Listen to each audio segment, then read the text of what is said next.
এখন তো চারদিকে অনেক মেলা হচ্ছে, বৈশাখী মেলা, ঈদ মেলা। ব্যাকটনের যে ঈদ মেলা হচ্ছে ওইখানেই গেলাম, আমার বাসা থেকে অনেক কাছে, তো চলে গেলাম। আমি লন্ডন আসার পর এই প্রথমবার কোনো বাঙালি মেলায় গেলাম, যার পরে দেখলাম অনেক অনেক কাপড়ের স্টল, ফুড স্টল আর অনেক স্টেজ পারফরমেন্স হচ্ছে। এত সুন্দর সুন্দর জামদানি শাড়ি দেখলে চোখ জুড়িয়ে যায়। জামদানি শাড়ির প্রতি আমার একটা অন্যরকম আকর্ষণ কাজ করে। যেহেতু সময় ছিল না তাই এরকম ভাবে নিইনি, কিন্তু দেখে খুব ভালো লাগতেছিল। ইচ্ছা আছে এরকম একটা কারচুপি জামদানি কেনার। এরপর চলে গেলাম ফুড স্টলে খাবার ট্রাই করার জন্য। সবার প্রথমে নিলাম ফুচকা। ফুচকা দেখলে তো আর নিজেকে সামলায় রাখা যায় না।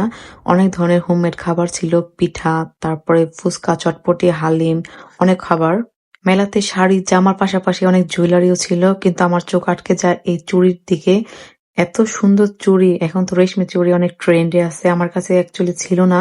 তো আমার যা আমাকে গিফট করছে, বাসায় গিয়ে আপনাদের দেখাবো আমার কোন চুড়িটা গিফট করছে।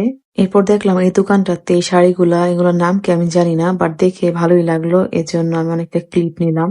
মেলাতে আমরা গিয়েছিলাম 9টার দিকে আর মেলা শেষ হচ্ছিল 11টার দিকে। তো শেষের দিকে হওয়াতে অনেক স্টল বন্ধ হয়ে যাচ্ছিল। তাড়াহুড়া করে সবকিছু দেখছি আর কি। যদি আগে যাইতে পারতাম তাহলে আরো বেশি সময় নিয়ে ভিডিও করতে পারতাম।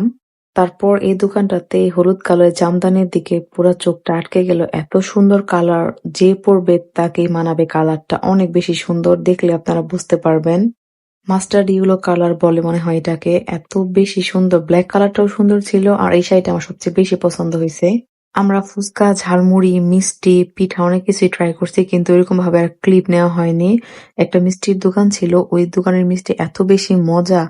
ওদের যে রসমালাই আর মালাই চপ অনেক টেস্টি ছিল। যেহেতু শেষের দিকে গেছি, অনেক খাবারও শেষ হয়ে গেছে, তো যা ছিল আমি টুকিটাকি ক্লিপ নিয়ে নিচ্ছি।